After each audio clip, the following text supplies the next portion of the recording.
مختلف ڈاکٹر جب بیان کر رہے ہوتے ہیں بعض دفعہ غلط بیان کر رہے ہوتے ہیں، پڑھا لکھا پیش کر دیا ہے، اپنے تجربے میں آیا نہیں، اور جو پڑھا لکھا ہونا شروع ہو جائے وہ پھر کوٹ در کوٹ در کوٹ سینہ بسینہ چلتی جاتی ہیں، وہ باتیں محاورے بن جاتے ہیں اور بیچ میں سے بات کچھ بھی نہیں ہوتی۔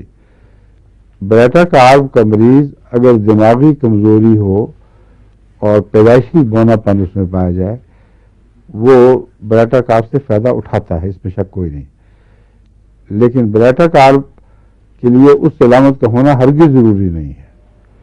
اس لیے بوڑھوں میں بھی دماغی خرابیاں وہ پیدا نہیں ہوتی جو بیٹا کارب کی طرف منسوخ کی جاتی ہیں کہ بونا پن، تو بچپن میں ہوں یا بڑھاپے میں ہوں، وہ عضلاتی کمزوریاں جن کے اندر سے فالجی کمزوریاں ظاہر ہو رہی ہیں، ان کے لیے بیٹا کارب چوٹی کی دوا ہے، اور بعض بیماریوں کے بد اثرات کے بعد بھی اگر فالجی کمزوریاں رہ جائیں تو ان میں مفید ہے۔ زبان کا بھی یہی حال ہے، بوڑھوں کی زبان یاد رکھیں، ان میں اگر عام حالات کے خلاف، پرانی عادات کے خلاف زبان کانپنے لگے اور بلرنگ شروع ہو جائے تو ان کو بیٹا کارب ضرور دیں۔ اور اگر بیٹا کارب والے مریض جس کو بیٹا کارب کی ضرورت پیش آئی ہے اس میں سردی پائی جاتی ہو تو اس کا بہترین کمبینیشن، اس کا مددگار سورائنم ہے۔ سورائنم کی اونچی طاقتیں کبھی کبھی دی جائیں اور بیٹا کارب روزمرہ کے طور پر دی جائے، یہ بہترین کمبینیشن ہے۔ اور اگر گرمی پائی جاتی ہو تو پھر سلفر بیٹا کارب کا ایک طبی ساتھی بن جاتا ہے۔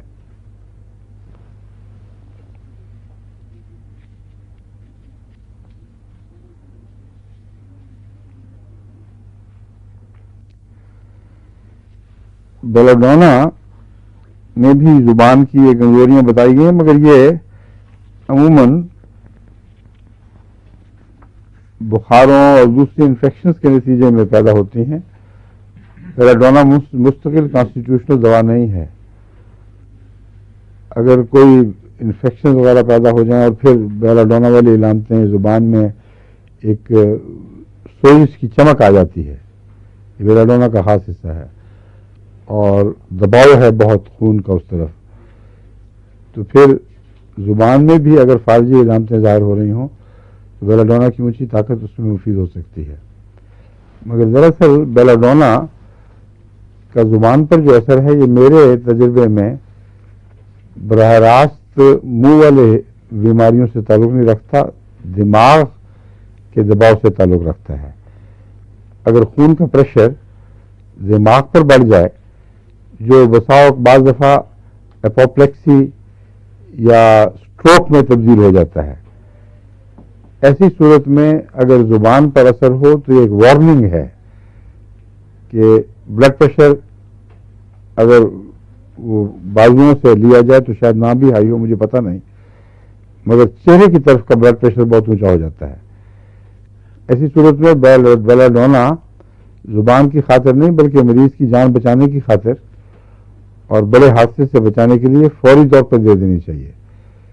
یہ اعصابی علامتوں کی وجہ سے نہیں پیدا ہوتی یہ تکلیف، یہ دماغی پریشر اور خون کے دباؤ کے نتیجے میں پیدا ہوتی ہے۔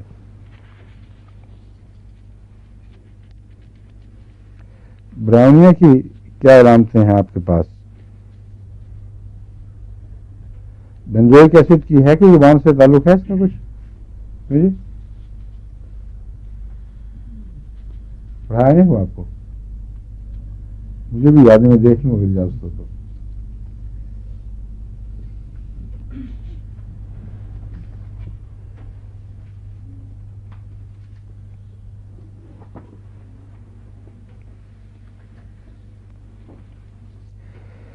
بینزوئک ایسڈ تو بنیادی طور پر گاؤٹھی مزاج کی دوا ہے جس میں یورک ایسڈ ڈائتھیسس پایا جاتا ہے، یعنی پیشاب میں یوریا بڑھ جاتا ہے، اور جب پیشاب کچھ دیر کھڑا ہو تو رنگ بھی مختلف بدلتا ہے اور اس میں بدبو بھی بڑی نمایاں ہو جاتی ہے، اور اکثر بگ ٹو جس کو کہتے ہیں وہ انگوٹھا پاؤں کا اور اس کے ساتھ کا حصہ، وہ بڑا سا نمایاں پھولا ہوا جو پاؤں کا حصہ ہے، اس میں اس کا حملہ نمایاں ہوتا ہے بینزوئک ایسڈ کا۔ اور کون سی دوا ہے جو وہاں حملہ کرتی ہے خاص طور پر؟ بالکل ٹھیک ہے، بس کالچیکم اور بینزوئک ایسڈ اس اپنے اختیاری عضو کو، جس کو یہ ہمیشہ خاص طور پر اختیار کرتے ہیں، بالکل معروف کر دیتے ہیں اور بہت زیادہ درد، شدت کا درد پیدا کرتے ہیں، نتیجتاً انفلیمڈ ہوتے ہیں، وہاں جو اسکن ہے، جلد، اس کو ٹچ بھی نہیں کیا جا سکتا۔ بینزوئک ایسڈ اور کالچیکم دونوں ہی اگر پیشاب جاری کریں، جو ان میں سے کرے، تو پھر خدا تعالیٰ کی فضل سے وہ تکلیف ہٹ جاتی ہے، ورنہ دوسری صورت میں اس کے اندر یہ بھی ایک خاصیت ہے کہ وہاں سے جگہ چھوڑ کر دوسری جگہ منتقل ہوگی، اور اگر اسٹارمی ویدر ہو تو پھر اور بھی زیادہ شدت کے ساتھ یہ زور دکھاتی ہے۔ زبان کے ساتھ اس کا یہ تعلق میں نے پڑھا ہے ابھی کہ زبان سوج جاتی ہے اچانک اور متورم ہو جاتی ہے، اور زبان میں گاؤٹی درد پیدا ہوتی ہے۔ بس زبان کی وہ تکلیف جو گاؤٹ کے انتقال کی وجہ سے پیدا ہوتی ہے، اس میں آپ کو اس کو بینزوئک ایسڈ کو یاد رکھیں، ٹھیک ہے؟ ڈاکٹر صاحب سمجھ آ گئی ہے نا؟ بوریکس میں بتا ہی چکا ہوں آپ کو۔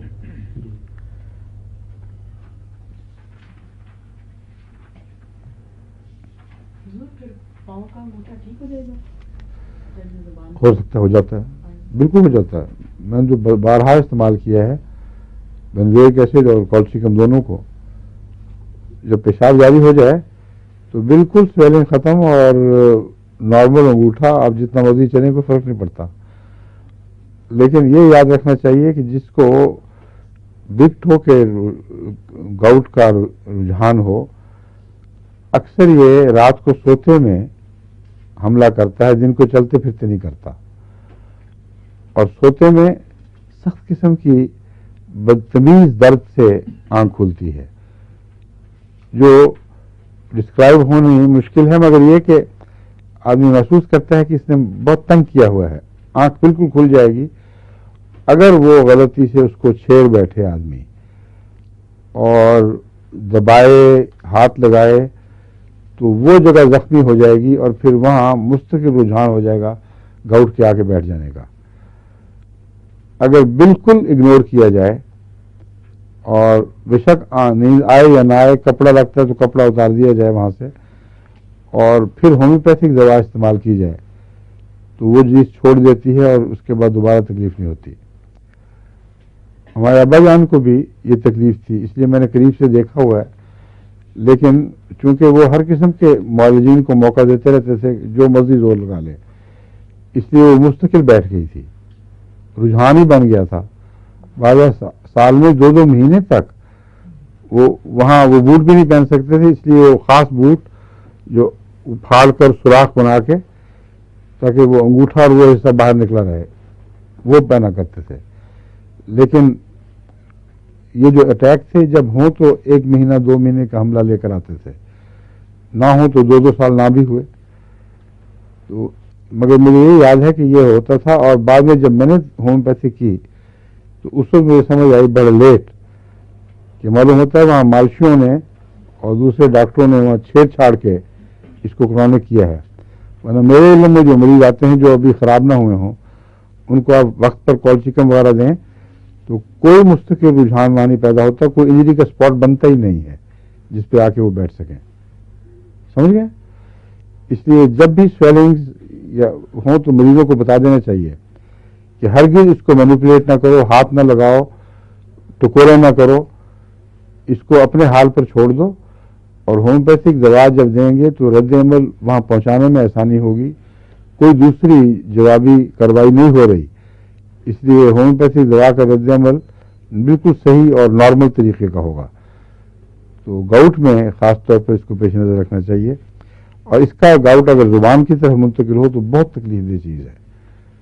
زبان کا دکھ جانا اور گوٹھی احساس کے ساتھ، ورم کے ساتھ، بہت خطرناک علامتیں ہیں. اس کے بعد پھر السریشن بھی پیدا ہوتی ہے، جیسے کہ السریشن گاؤٹ میں پیدا ہو جاتی ہے نا ٹخنے اس معروف جگہ پہ، وہ السریشن اگر پیدا ہو تو پھر مستقل دعوت دیتی ہے وہ اپنی بیماری کو. پھر آئے دن بہانہ ملے تو السریٹڈ زبان جو گاؤٹ کی وجہ سے ہوئی ہے وہ اس کی کمزوری بن گئی ہے. جب بھی جسم میں یورک ایسڈ بڑھے گا تو زبان بھی حملے سے محفوظ نہیں ہوگی. اور بگ ٹو کو کیا کہتے ہیں اردو میں؟ بڑا انگوٹھا ہی کہیں گے، پیر کا انگوٹھا. پاؤں کا انگوٹھا، بس ہاں سیدھی بات ہے. تو پاؤں کے انگوٹھے کی خیر نہیں. پھر برہمنیا کی وقت، ہاں بس آخری وقت میں زیادہ برہمنیا شروع کرنے کا وقت نہیں، باقی پھر سے انشاءاللہ. کوئی بات تو نہیں پوچھنی 1 منٹ کے اندر آخری؟ محمد تمہارے تجربے نہیں آئے بڑی دیر سے؟ جی تجربے ہمارے بند ہو گئے سارے یہ ضرور لائن میں پوچھتے ہیں؟ ایک لائن آپ کو دیکھیں. اچھا جی کیا ہے؟ وہ کل آپ پتے کی پتھری کے متعلق بتا رہے تھے نا ہاں ہاں کہ عتیقہ کا ذکر کر رہے تھے. ہاں ہاں تو آج کل ہی رات جو میں ڈاک کر رہی تھی اس میں سے مجھے خط ملا جس میں پتے کی پتھری کے متعلق انہوں نے لکھا تھا. ہاں بتائیں. کوئی ڈاکٹر ہے جسے نسخہ بھیجا تھا آپ کا، جی جی تو اس ڈاکٹر نے 10 دن استعمال کیا تو ان کی پتے کی پتھری وہ ہاں دکھائیں گئے. یہ تو بڑی اچھی اچھی باتیں بتانے والی ہیں، زباگی کیوں بیٹھ جاتی ہیں؟ ہاں ہاں یہ مجھے یاد آ گیا ہے، جی خط ان کا آیا ہوا تھا ایک.